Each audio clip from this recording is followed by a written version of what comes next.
Daddy চলো ওইদিকে চলো, ওইদিকে চলো। কোথায় নিয়ে আসছো? এদিকে রাস্তার যে হাল, চলো ওইদিকে চলো। আমি এদিকে আসো, এখানে বসো।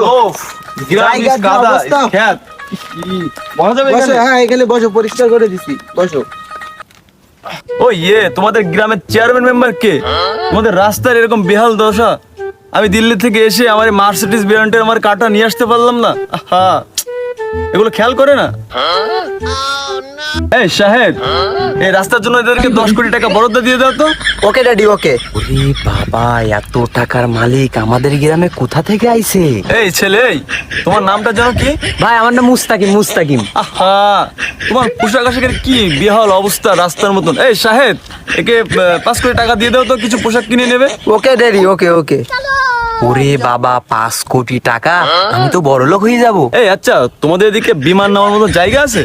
আমি তো দিল্লি থেকে সরাসরি আমার বিমানটা রেখে আসছি ঢাকাতে, ড্রাইভার আছে, সমস্যা নাই, 5 কোটি টাকা দিব। ভাই আমার আছে, ভাই আমার আছে ভাই। ড্যাডি বিমান কিভাবে নিয়ে আসবে? রাস্তায় তো কাদা। আরে বিমান রাস্তা দিয়ে আসবে কেন? বিমান তো উপর দিয়ে আসে।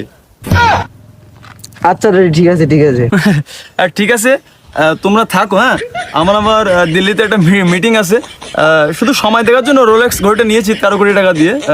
ঠিক আছে, সমস্যা নাই। অথবা দিল্লিতে চলে যেতে হবে। আব্বা তুমি এই যে বসে রয়েছাও, ওদিকে বিক্রি করতে দিবে, বেলা চলে যাচ্ছে, দ্রুত চলো।